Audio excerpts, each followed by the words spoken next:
कल्मषापनोदनपटुतले श्रीमद्भागवते षष्ठस्कन्धे अद्य कथानुवादस्ति किञ्चित् पूर्वकथानुवादः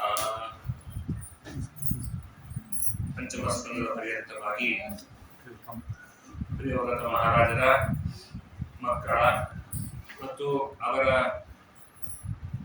ಅಧೀನದಲ್ಲಿರುವಂತಹ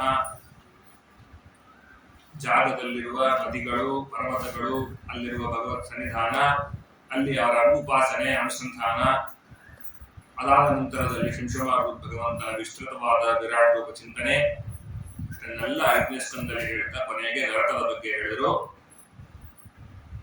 6ನೇ ಸ್ಕಂದದ ಆದಿಯಲ್ಲಿ ಪ್ರಶ್ನೆ ಮಾಡ್ತಾ ಇದ್ದಾರೆ, ಪರೀಕ್ಷಿತರಾದ್ರು ಕೇಳ್ತಾ ಇದ್ದಾರೆ. ನಿವೃತ್ತಿ ಮಾರ್ಗವನ್ನು ಹೇಳಿ ಆಯ್ತು ಸ್ವಾಮಿ, ಹಾಗೆಯೇ ಪ್ರವೃತ್ತಿ ಮಾಡಬೇಕಾದ್ರೆ ಯಾವ ರೀತಿಯಾಗಿ ಮಾಡಬೇಕು, ಗುಣಗಳ ಅರ್ಥಾತ್ ಸತ್ವರದ ಸ್ತವ ಗುಣಗಳಿಗೆ ಹೇಗೆ ಬದ್ಧನಾಗದೇ ಇರಬೇಕು ಅಂತೆಲ್ಲ ಹೇಳಿದ್ರಿ. ಅಧರ್ಮ ಯಾವುದು ಅಂತ ಹೇಳಿದ್ದೀರಿ, ಪ್ರಿಯವ್ರತ ಚರಿತ್ರೆ ಹೇಳಿದ್ದೀರಿ. ಅಧುನೇಹ ಮಹಾಭಾಗ ಯಥೈವ ನರಕಾನ್ನರಃ ನಾನೋಗ್ರ ಯಾತನಾನ್ ನೇಯಾತ್ ತನ್ಮೇ ವ್ಯಾಖ್ಯಾತು ಅರ್ಹಸಿ. ಇಷ್ಟೆಲ್ಲ ಹೇಳುವ ಕೊನೆಗೆ ಏನಂದ್ರು, ನರಕಗಳ ವರ್ಣನೆ ಮಾಡಿದ್ರಲ್ವಾ, ಈಗ ನರಕಕ್ಕೆ ಮನುಷ್ಯ ಹೋಗಬಾರದು ಅಂದ್ರೆ ಏನ್ ಮಾಡಬೇಕು ಅದನ್ನು ಹೇಳ್ರಿ. ನಾನಾ ಉಗ್ರ ಆ ಉಗ್ರತರವಾದಂತಹ ನರಕಗಳಿಗೆ ಮನುಷ್ಯ ಹೋಗ್ಬಾರದು, ಹೋಗಬಾರದು. ಹೋಗದೆ ಇರಬೇಕು ಅಂದ್ರೆ ಏನ್ ಮಾಡ್ಬೇಕು ಅದನ್ನು ಹೇಳ್ರಿ ಅಂತ ಹೇಳಿದ್ದಕ್ಕೆ ಶುಕಾಚಾರ್ಯ ಉಪದೇಶ ಮಾಡ್ತಾ ಇದ್ದಾರೆ. ನೋಡಪ್ಪ, ಈ ಜನ್ಮದಲ್ಲಿ ಮಾಡಿಕೊಂಡ ಪಾಪಕ್ಕೆ ಈ ಜನ್ಮದಲ್ಲೇ ಪ್ರಾಯಶ್ಚಿತ್ತವನ್ನು ಮಾಡಿಕೊಳ್ಳಬೇಕು. ನಚೇದಿಹೈವ ಅಪಚಿತಿಂ ಯಥಾಂಹಸಃ ಕೃತಸ್ಯ ಕುರ್ಯಾತ್ ಮನಭುಕ್ತಿ ಪಾಣಿಭಿಃ ಧ್ರುವಂ ಸವೈ ಪ್ರೇತ್ಯ ನರಕಾನ್ ಉಪೈತಿ ಯೇ ಕೀರ್ತಿತಾ ಮೇ ಭಗವಾನ್ ಸ್ಥಿಗ್ಮಯಾತನಃ. ನಾನು ಏನೇನ್ ನರಕದ ಬಗ್ಗೆ ಹೇಳಿದ್ನೋ ಆ ನರಕಕ್ಕೆಲ್ಲ ಯಾರು ಹೋಗ್ತಾರೆ ಅಂದ್ರೆ ಈ ಜನ್ಮದಲ್ಲಿ ಮಾಡಿಕೊಂಡ ಪಾಪ ಪ್ರಾಯಶ್ಚಿತ್ತವನ್ನು ಮಾಡಿ ಪರಿಹಾರ ಮಾಡಿಕೊಳ್ಳದೆ ಇರುವ ವ್ಯಕ್ತಿಗಳೆಲ್ಲ ಅಲ್ಲಿಗೆ ಹೋಗ್ತಾರೆ. ಅದಾದ್ರೂ ಅಷ್ಟೇ ಅರ್ಥ, ಇಲ್ಲಿ ಮಾಡಿಕೊಂಡ ಸಾಲ ತೀರಿಸಿಕೊಳ್ಳದೆ ಇದ್ರೆ ಏನೇ ಬಿಟ್ಟು ಹೋಗಕ್ಕೆ ಬಿಡಲ್ಲ, ಹಾಗೆ ಈ ಸಂಸಾರ ಬಿಟ್ಟು ಹೋಗಕ್ಕಾಗೋದೇ ಇಲ್ಲ. ಹಾಗಾಗಿ ಪಾಪ ಪ್ರಾಯಶ್ಚಿತ್ತ ಮಾಡಿಕೊಳ್ಬೇಕು. ಹಾಗಾದ್ರೆ ಏನ್ ಮಾಡ್ಬೇಕು, ಎಷ್ಟು ಸತಿ ಪ್ರಾಯಶ್ಚಿತ್ತ ಹೋಮ ಮಾಡಿಸ್ಬೇಕು, ಎಷ್ಟು ಭಗವಾನ್ ಹೋಮ ಮಾಡಿಸ್ಬೇಕು ಹೇಳಿ ಆಚಾರ್ಯ ಅಂತ ಕೇಳಬೇಡಿ. ಯಾಕೆ? ಶುಕಾಚಾರ್ಯ ಹೇಳ್ತಾರೆ, ಕರ್ಮಣ ಕರ್ಮ ನಿರ್ಹಾರ ನೇಹ ಆತ್ಯಂತಿಕ ಇಷ್ಯತೆ. ಇದೊಂದು ಪಾಪಕರ್ಮ ಮಾಡಿದ್ದೇವೆ, ಈ ಪಾಪಕ್ಕೆ ಹೀಗೊಂದು ಜ್ಯೋತಿಷ್ಕರು ಪ್ರಾಯಶ್ಚಿತ್ತ ಹೇಳಿದ್ದಾರೆ, ಆ ಪ್ರಾಯಶ್ಚಿತ್ತ ಮಾಡಬೇಕು ಅಂತ ಹೇಳಿ ನಮ್ಮನ್ನು ಎಷ್ಟೇ ಕರೆಸ್ಬೋದು, ನೀವೆಷ್ಟೇ ಶ್ರದ್ಧೆಯಿಂದ ಮಾಡ್ಬೋದು. ಆ ಕರ್ಮಾನುಷ್ಠಾನದಿಂದಾಗಿ ಹಿಂದೆ ಮಾಡಿದ ಪಾಪ ಕರ್ಮದ ಸಂಪೂರ್ಣ ಉಪಚಿತಿ ಅಂತಕ್ಕಂಥದ್ದು ಆಗೋಲ್ಲ. ಯಾಕೆ? ಏನಂದ್ರೆ ಅಲ್ಲಿ ಮತ್ತೆ ವಾಪಸ್ ನಮಗೆ ಕರ್ಮಾಚರಣೆ ಮಾಡಬೇಕಾದ್ರೆ ನಾನ್ ಮಾಡಿದೆ ಅನ್ನೋ ಭಾವ ಬಂದದ್ರಿಂದ ನಾವು ಬಂದೇ ಬರುತ್ತೆ. ಹಾಗಾಗಿ ಕರ್ಮದಿಂದ ಕರ್ಮವನ್ನ ಮುಳ್ಳಿಂದ ಮುಳ್ಳು ತೆಗಿಬೇಕು ಅಂತ ಹೇಳಿ ಕರ್ಮದಿಂದ ಕರ್ಮ ತೆಗಿಲಿಕ್ಕೆ ಆಗೋಲ್ಲ. ಕರ್ಮದ ಆಚರಣೆ ಬಹಳ ವಿದ್ವತ್ಪೂರ್ಣವಾಗಿ ಮಾಡ್ಬೇಕು, ಅಲ್ಲಿ ಎಡವರ್ ಜಾಸ್ತಿ, ಅದರಿಂದ ಅದು ಆಗೋಲ್ಲಪ್ಪ. ಹಂಗೆ ಸುಮ್ಮನೆ ಕೂಡ್ಲಿಕ್ಕೆ ಆಗೋಲ್ಲ. ಅದರಿಂದ ಏನ್ ಮಾಡಬೇಕು ಅಂದ್ರೆ ಭಗವಂತನ ನಾಮಧ್ಯಾನ ಮಾಡಬೇಕು, ತಪಸ್ಸು ಮಾಡಿ ಶ್ರಮ ಧನ ಇತ್ಯಾದಿಗಳನ್ನು ಪಡೆದುಕೊಂಡು ನಾವು ಮಾಡಬೇಕಾದ ಕೆಲಸಗಳನ್ನು ಮಾಡ್ಲಿಕ್ಕೆ ಆಗೋಲ್ಲ ಅಂತಾದಾಗ ಅದನ್ನೆಲ್ಲವನ್ನು ಕೂಡ ಕೃಷ್ಣ ನಾಮಸ್ಮರಣೆಯಿಂದಾಗಿ ಪರಿಹಾರ ಮಾಡಿಕೊಳ್ಳಬಹುದು. ವಸ್ತಃ ಎಲ್ಲ ಕೆಲಸಗಳನ್ನು ಮಾಡಬೇಕಾದ್ರೆ ಹರಿಪ್ರೇರಣೆ ಹರಿಪ್ರೀತ್ಯರ್ಥಂ, ವಿಷ್ಣು ಪ್ರೇರಣೆ ವಿಷ್ಣು ಪ್ರೀತ್ಯರ್ಥಂ ಅಂತ ಮಾಡುವಾಗ ಪರಿಹಾರ ಆಗತ್ತೆ. ಆದರೆ ಅದು ಕಾಯ ವಾಚ ಮನಸ್ಸ ಮೂರರಿಂದಲೂ ಸರಿಯಾಗಿ ಮಾಡ್ಲಿಕ್ಕೆ ಬರೋದಿಲ್ಲ. ಅದರಿಂದಾಗಿ ಹರಿನಾಮ ಸ್ಮರಣೆಯನ್ನು ಮಾಡಬೇಕು. ಭಗವಂತನ ಪಾದಕರ್ಮದಲ್ಲಿ ಯಾರಾದರೂ ಮನಸ್ಸನ್ನಿಟ್ರೆ ಅವರನ್ನು ಯಾವ ಭಟ್ರು ನೋಡೋದಿಲ್ಲ. ಸಕನ್ ಮನ ಕೃಷ್ಣ ಪದಾರವಿಂದಯೋರ್ ನಿವೇಶಿತಂ ತದ್ಗುಣರಾಗೀಹ ನತೇಜಮಂ ಪಾಶಭೃತಶ್ಚ ತದ್ಭಟಾನ್ ಸ್ವಪ್ನೆ ವಿಪಶ್ಯಂತಿ ಚೀರ್ಣ ನಿಷ್ಕೃತಾಃ. ಕೆಟ್ಟ ಕೆಲಸ ಎಲ್ಲಾ ಮಾಡಿದ್ದವನಾದರೂ ಕೂಡ ಭಗವಂತನ ನಾಮಸ್ಮರಣೆ ಮಾಡ್ತಾ ಭಗವಂತನ ಪಾದದಲ್ಲಿ ಮನಸ್ಸನ್ನು ಒಮ್ಮೆ ಇಟ್ಟವರಾದ್ರೂ ಸಾಕು, ಅವನನ್ನು ಯಮಭಟರು ಕನಸಿನಲ್ಲೂ ಹಿಂಸೆ ಮಾಡುವುದಿಲ್ಲ. ನೋಡಿ, ನಿಮ್ಮೊಂದು ಕಥೆ ಹೇಳ್ತೀವಿ, ಇತಿಹಾಸವನ್ನು ಹೇಳ್ತೀವಿ. ಏನು ಅದೇ ಅಜಾಮಿಳೋಪಾಖ್ಯಾನವನ್ನು ಹೇಳ್ತಾರೆ. ಕಾನ್ಯಕುಬ್ಜ ಅಂತ ಒಂದು ಪ್ರದೇಶ. ಕಾನ್ಯಕುಬ್ಜ ಅಂದ್ರೆ ಯಮುನಾ ತೀರದ ಮಧ್ಯದಲ್ಲಿ ಬರತಕ್ಕಂಥದ್ದು. ಅಲ್ಲೊಬ್ಬ ಉತ್ತಮನಾದಂತಹ ಬ್ರಾಹ್ಮಣನಿದ್ದ.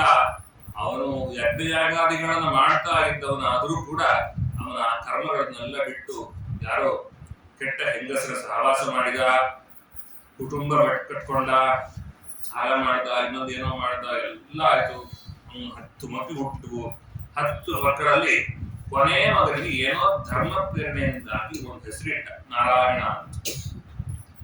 ಆ ನಾರಾಯಣ ಅಂತ ಹೆಸರಿಟ್ನಲ್ವ, ಅದು ಅವರನ್ನು ಕಾಪಾಡು ಹೇಳ್ತಾರೆ. ಅವನಿಗೆ ನಾರಾಯಣ ಅಂತ ಹೆಸರಿಟ್ಟ. ಒಮ್ಮೆ ಯಮಭಟರು ಕಾಣಿಸಿದ್ರು ಅವರನ್ನ. ತಸ್ಯ ಪ್ರವಯಸ ಪುತ್ರ ದಶದೇಶಾಂ ತ್ಯು ಯೋ ಅವಮಃ ಬಾಲಕ ನಾರಾಯಣೋ ನಾಮ್ನ ಪಿತೃಶ್ಚ ಲಿಖಿತೋ ಕೃಷ್ಣನ್. ಬೇರೆಯವರಿಗೆಲ್ಲ ಏನೇನೋ ಹೆಸರಿಟ್ಟಿರ್ಬೋದು, ಸ್ಯಾಂಡಿ ಗೀಂಡಿ ಇಟ್ಟಿರ್ಬೋದು, ಗೊತ್ತಿಲ್ಲ ಏನ್ ಹಿಟ್ನೋ ಇಟ್ಟ. ಕೊನೆಯಲ್ಲಿ ನಾರಾಯಣ ಅಂತ ಹೆಸರಿಟ್ಟ. ಏನಕ್ಕೆ? ಭಗವಂತ ಮಾಡಿಸೋದೆಲ್ಲ ಒಳ್ಳೇದಕ್ಕೆ. ಅವನು ಊಟ ಮಾಡಬೇಕಾದ್ರೆ, ತಿನ್ನಬೇಕಾದ್ರೆ ಎಲ್ಲ ಸಮಯದಲ್ಲಿ ಬಾಲಕನ ನೋಡ್ತಾ ಇದ್ದ. ಹಿಂದಿಂದೆಲ್ಲ ಮರ್ತೋಗಿತ್ತು ಅವ್ರಿಗೆ. ಒಮ್ಮೆ ಕಾಣಿಸಿದ್ರು, ಕೈಕಾಲು ನಡಗಕ್ಕೆ ಶುರುವಾಯ್ತು. ಯಾರೋ ಇವರು ನಮ್ಮ ಏರಿಯಾದವರಲ್ಲ. ಯಾಕಂದ್ರೆ ಯಮಭಟರು ಬರ್ತಾ ಇದ್ದಾರೆ. ಅವರನ್ನು ನೋಡಿದ್ರೆ ಗರುಡ ಪುರಾಣದಲ್ಲಿ ಚೆನ್ನಾಗಿ ಹೇಳ್ತಾರೆ. ಹೆಂಗಿರುತ್ತೆ ಅಂದ್ರೆ, ಇವತ್ತೆಲ್ಲ ಸ್ಪೈಕ್ ಮಾಡ್ಕೊತಾರಲ್ಲ, ಕೂದಲೆಲ್ಲ ಉದ್ದುದ್ದ ಮಾಡ್ಕೊತಾರಲ್ಲ, ಅವ್ರಿಗೆ ಇದು ಮಾಡ್ಕೊಳ್ಬೇಕು. ನೀವು ಏನೋ ಎಣ್ಣೆ ಇನ್ನೊಂದೆಲ್ಲ ಹಚ್ಚಿ ನೀವು ಮಾಡ್ಕೋಬೇಕು. ಅವ್ರಿಗೆ ನೆಟ್ಟಿಗಿರತ್ತೆ ಕೂದಲು, ಕಿವಿ ಎಲ್ಲ ಉದ್ದುದ್ದ ಇರುತ್ತೆ, 2-4 ಹಲ್ಲು ಹೊರಗೆ ಬಂದಿರುತ್ತೆ, ವಿಕೃತವಾಗಿರುತ್ತೆ. ಇವತ್ತು ಏನ್ ನಾವು ಮಾಡ್ರನ್ ಅಂತ ಮಾಡ್ಕೊಳ್ತೀವೋ ಅದು ನೈಜವಾಗಿ ಅವ್ರಿಗಿರುತ್ತೆ. ಅವ್ರನ್ನ ನೋಡ್ರೆ ಸಾಕು ಭಯ ಆಗುತ್ತೆ. ಆಗ ಭಯ ಆಗತ್ತೆ. ಕಣ್ಣೆರಡು ದೊಡ್ಡ ದೊಡ್ಡದಿತ್ತು, ಭಯ ಆಯ್ತು, ಹೆದರ್ಕೊಂಡ. ಮಗನ ಕರೆದ, ಆಟ ಆಡೋ ಮಗನನ್ನ ನಾರಾಯಣ ಅಂತ. ಯಾವತ್ತೇ ಮಕ್ಕಳು ಆಟಕ್ಕೆ ಹೋದಾಗ ಏನ್ ಕರೆದು ಬರೋದಿಲ್ಲ ಅಂತ ಹೇಳ್ತಾಗುತ್ತೆ. ಬರ್ಲಿಲ್ಲ ಅವನು ನಾರಾಯಣ ಅಂದ ತಕ್ಷಣ ಇವನ್ ನೆನಪಾಗ್ಲಿಲ್ಲ. ಇವನನ್ನು ಕರೆದ ನಾರಾಯಣ ಅಂತ. ಕರೆದ ಮೇಲೆ ನನಗನಿಸ್ತು ಇವನೆಲ್ಲ ನಾರಾಯಣ, ಅವನ್ ನಾರಾಯಣ. ಯಾರು? ಸಮುದ್ರಶಾಹಿ. ಯೋ ಅಪ್ಸು ಅಂತ ಸಮುದ್ರೇ, ಸಮುದ್ರದ ಮಧ್ಯದಲ್ಲಿ ಮಲ್ಕೊಂಡಿದ್ದಾನಲ್ವಾ, ಆದ್ರಿಂದಾಗಿ ಆಪಸ್ ಅಂದ್ರೆ ನಾರಾಯಣ ಅರ್ಥ ಅಲ್ವಾ, ಅದಕ್ಕೆ ಆಶ್ರಯನಾಗಿ ಇಟ್ಕೊಂಡಿದ್ದಾನಲ್ವಾ ನಾರಾಯಣ ಅಂತ. ಅವನ್ ನಾರಾಯಣ, ಇವನಲ್ಲ ಅಂತ ಅನಿಸ್ತು. ನೋಡ್ರಿ, ನಾವಂತೀವಿ ಎಷ್ಟು ಉಪನ್ಯಾಸ ಕೇಳಿದ್ರೆ ಏನಾದ್ರೆ, ಎಷ್ಟು ಚಾತುರ್ಮಾಸ ಮಾಡಿದ್ರೆ ಏನಾದ್ರೆ, ಎಲ್ಲ ನಮ್ಮ ಮನೆಗೆ ಬಂದು ಮರ್ತೋಗುತ್ತೆ. ಹೌದು, ಒಳ್ಳೆ ಸಂಸ್ಕಾರದಿಂದಾಗಿ ನೀವು ಬಲವತ್ತರವಾದಂತಹ ಕರ್ಮವನ್ನ ಮಾಡಿದ್ರೂ ಕೂಡ ನಿಮಗೆ ಹಿಂದೆ ಮಾಡಿದ ಒಳ್ಳೆಯ ಕೆಲಸ ಫಲ ಕೊಟ್ಟೇ ಕೊಡುತ್ತೆ. ಯಾಕೆ? ಅಜಾಮಿಳನ ಕೊಟ್ಟ ಹಾಗೆ ಸರಿಯಾಗಿ ಕೆಲಸ ಮಾಡ್ತಾ ಇದ್ದ. ನಾರಾಯಣ ಅಂದ ಕೂಡಲೇ ಅವನ ಮಗ ಅಲ್ಲ, ದೇವರು ನೆನಪಾಯ್ತು. ನೆನಪಾದ ಕೂಡಲೇ ಇವರ ಪಾಶ ಹಾಕ್ಬೇಕಾದ್ರೆ ಅವರು ಇನ್ನೊಂದಿದ್ರು ಬಂದ್ರು, 4 ಜನ. ಯಾರು? ವಿಷ್ಣು ಪಾರ್ಷದರು, ವಿಷ್ಣು ದೂತರು. ಅವ್ರು ಬರ್ತಾ ಇದ್ದಾರೆ. ಜಗಳ ಆಗಿ, ಈ ಸೈಟ್ ನಂದು, ಈ ಸೈಟ್ ನಂದು ಅಂತ ಜಗಳ ಆಡ್ತೀವಲ್ವ ನಾವು. ಆತರ ಇವನ್ನ ನೀವೇ ಕರ್ಕೊಂಡು ಹೋಗ್ತಿದ್ರಿ. ಕರ್ಕೊಂಡು ಅವ್ನು ಏನೇನ್ ತಪ್ಪು ಮಾಡಿದಾರೆ ನಿಮ್ಗೆ ಗೊತ್ತಿಲ್ಲ ಆಚಾರ್ಯ ಅಂತ ಹೇಳಿ ಲಿಸ್ಟ್ ಕೊಟ್ರು. ಏನು ತೊಂದ್ರೆ ಇಲ್ಲ. ಆವಾಗ ಎಷ್ಟು ಫಲ ಮಾಡಿದ್ರು ಪರವಾಗಿಲ್ಲ. ಕೊನೆಗೆ ಅವ್ನು ನಾರಾಯಣ ಸ್ಮರಣೆ ಮಾಡಿದ್ನಲ್ವ, ಆ ನಾರಾಯಣ ಸ್ಮರಣೆಗೆ ಹೋಗದೇ ಇರುವ ಪಾಪವೇ ಇಲ್ಲ. ಎಷ್ಟು ಚೆನ್ನಾಗಿ ಇಟ್ಟಿದ್ದಾನ್ರಿ ದೇವರು, ಎಂಥ ಒಂದು ಅನುಕೂಲ ಮಾಡಿದ್ದಾನೆ. ಕೆಲವರೆಲ್ಲ ಎಲ್ಲೋ ಹೋಗ್ಬೇಕು, ಸಂಡೇ ಹೋಗ್ಬೇಕು, ಅಲ್ಲಿ ದೇವರ ಹತ್ರ ನಾನು ಏನ್ ತಪ್ಪು ಮಾಡಿದ್ದೀನಿ ಹೇಳಬೇಕು, ಹೇಳಿದಾಗ ಮಾಫಿ ಅಂತ. ನಮ್ಗೆ ಹಂಗಲ್ಲ, ನಾನು ಎಲ್ಲಿ ಕೂತ್ಕೊಂಡು ಹೇಳೋದು ಸಾಕು ಭಗವಂತನ ಹೆಸರನ್ನ. ನಾರಾಯಣ, ಕೃಷ್ಣ, ಗೋವಿಂದ ಅಂತ ನಾಮಸ್ಮರಣೆ ಮಾಡಿದ್ರೆ ಸಾಕು ಅಂತ. ಆ ನಾಮಸ್ಮರಣೆ ಮಾಡಿದ್ನಲ್ವಾ, ಅವನ್ ಪಾಪ ಎಲ್ಲ ಹೋಯ್ತು ಅಂತ.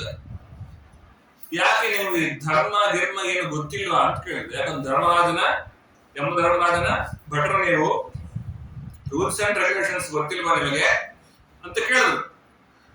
ಅದಕ್ಕೆ ಅವ್ರು ಹೇಳಿದ್ರು, ಇಲ್ಲ ನಮ್ಗೆಲ್ಲ ತುಂಬಾ ಚೆನ್ನಾಗಿ ಗೊತ್ತು. ವೇದ ಪ್ರಣೀತೋ ಧರ್ಮ. ಧರ್ಮ ಅಂದ್ರೆ ಯಾವುದು? ವೇದದಲ್ಲಿ ವಿಹಿತವಾದ ಧರ್ಮ. ಧರ್ಮ ತದ್ವಿಪರ್ಯ. ವೇದ ವಿಹೀನವಾದ, ವೇದ ವಾಕ್ಯವಾದ ಎಲ್ಲವೂ ಅಧರ್ಮ. ವೇದೋ ನಾರಾಯಣ ಸಾಕ್ಷಾತ್. ವೇದದಲ್ಲಿ ನಾರಾಯಣ ಪ್ರತಿಪಾದ್ಯನಾಗಿರೋದ್ರಿಂದಾಗಿ ಸ್ವಯಂ ವೇದ ಭಗವಂತನ ಸ್ವರೂಪ. ಹೀಗೆ ತಿಳ್ಕೊಂಡಿದ್ದೇವೆ. ಅಷ್ಟೇ ಅಲ್ಲ, ಸೂರ್ಯ ಅಗ್ನಿ ಕರ್ಮ ಋತು ಗಾವಃ ಸೋಮಃ ಸಂಧ್ಯಾ ಆನಿ ದಿಶಃ ಕಾಲಃ ಸ್ವಯಂ ಧರ್ಮಃ ಇತಿ ಏತೇ ಧರ್ಮಸ್ಯ ದಕ್ಷಿಣಃ. ನೀವು ಕೇಳ್ಬೋದು ಎಲ್ಲಿ ರೆಕಾರ್ಡ್ ಆಗಿದೆ ಹೇಳಿ CCTV ಅಂತ. ನಮ್ಮ ಮನೆಯಲ್ಲಿ ಏಕಾದಶಿ ಬಾಳ್ ತಿಂದಿದ್ದು ಯಾರು ಗೊತ್ತಿಲ್ಲ, ನಿಂಗೆ ಗೊತ್ತಾಯ್ತು ಅಂತ ಹೊರಗಡೆ ಕೇಳಿದ್ರು. ಇದು ತಿಂದಿದ್ದು ನಮ್ಗೆ ಗೊತ್ತಿಲ್ಲ ಅಂತ ಅನ್ಬೋದು. ಆದ್ರೆ ಇಷ್ಟು ಜನ ಗೊತ್ತಿದೆ. ಯಾರಿಗೆ? ಸೂರ್ಯ, ಅಗ್ನಿ, ಖ ಅಂದ್ರೆ ಆಕಾಶಾಗ್ನಿಗಳಂತಹ ಗಣಪತಿಗಳು, ಮರುಚ ಗಾವಹ ಕಿರಣಗಳು ಅಂತ ಅರ್ಥ, ಸೋಮಃ ಸಂಧ್ಯಾ ಸಂಧ್ಯಾಕಾಲದ ಹನುಮಾನ್ ದೇವತೆಗಳು ಗರುಡ ಪುರಾಣದಲ್ಲೂ ಇದನ್ನ ಹೇಳ್ತಾರ. ಇವರೆಲ್ಲ ನಿತ್ಯ ಪಾಯಿಂಟ್ ಔಟ್ ಮಾಡ್ಬೋದಾ ಇರ್ತಾರೆ. ನಾವೇನೇನ್ ಮಾಡ್ತಿದ್ದೀವಿ, ನಾವ್ ಅನ್ಕೊಂಡಿರ್ತೀವಿ ನಾವು ಒಬ್ಬರೇ ಬಾಗ್ಲ ಹಾಕೊಂಡ್ಬಿಟ್ಟು ಒಳಗೆ ಆರಾಮಾಗಿ ಮಲ್ಕೊಂಡ್ಬಿಟ್ಟಿರ್ತೀವಿ. ಮನೆಯಲ್ಲೇ ಇಲ್ಲ ಅಂತ ಹೇಳ್ತೀವಿ. ಯಾರಿಗೆ ಗೊತ್ತಾಗತ್ರಿ ಒಳಗಿದ್ರೆ ಅಂತ. ಒಳಗಿದ್ರೆ ಯಾರಿಗೆ ಗೊತ್ತಾಗುತ್ತೆ ಅಂದ್ರೆ ಇಷ್ಟೇ ಗೊತ್ತಾಗತ್ತೆ. ಹಾಗಾಗಿ ಇವರೆಲ್ಲ ನೋಡ್ತಾ ಇದ್ದಾರೆ ಅಂತ ಇವ್ರು ನೋಡ್ತಾ ಇದ್ದಾರೆ. ಧರ್ಮ ಅಂತೆಲ್ಲ ಗೊತ್ತು, ಇವನು ಏನೇ ಪಾಪ ಮಾಡಿದ್ದಾನೆ ಅಂತೆಲ್ಲ ಗೊತ್ತು. ಮತ್ತೆ ನೀವು ಯಾಕೆ ಮಾಡ್ತಿದ್ದೀರಿ ಅಂತ ಕೇಳಿದಾಗ ಕೆಲಸ ಮಾಡಿ. ಆ ಅಧ್ಯಾಯ ಆದ್ಮೇಲೆ ಮುಂದಿನ ಅಧ್ಯಾಯ ಹೇಳ್ತಾರೆ ಎಂಥ ಅನರ್ಥ ಆಗೋಯ್ತು. ಜನರನ್ನ ಯಾರು ಕಾಪಾಡಬೇಕು ಅವರೇ ಪಾಪ ಕೆಲಸ ಮಾಡಿದ್ರೆ ಇನ್ನೇನಾಗತ್ತೆ. ಪ್ರಜಾನಾಂ ಪಿತರೋ ಏಚ ಶಾಸ್ತಾರಃ ಸಾಧವ ಸಮಾಹ ಯದಿಸ್ಯಾತ್ತೇಷು ವೈಷಮ್ಯಂ. ಅವರೇ ವ್ಯತ್ಯಾಸ ಮಾಡಿಬಿಟ್ಟು ಪಾಪ ಕಮ್ಮಿ ಅಂತ ಶರಣಂ ಪ್ರಜಾ ಅಲ್ಲ. ಯಾವುದೋ ನಾವೇನೋ ಕಷ್ಟಪಟ್ಟು ನಮ್ ದುಡ್ಡು ತಿಂದಿದ್ದಾರೆ ಅಂತ ಹೇಳಿ ಎಲ್ಲೋ ಯಾರೋ ನಾಯಕರ ಹತ್ರ ಹೋದ್ರೆ ನನಗೊಂದು ಲಕ್ಷ ಕೊಟ್ಬಿಡಿ ಕೆಲಸ ಮಾಡ್ಬಿಡ್ತೀನಿ ಅಂತಂದ್ರೆ ಇನ್ನೇನ್ ಮಾಡ್ಬೇಕು. ಹಾಗಾಗಿ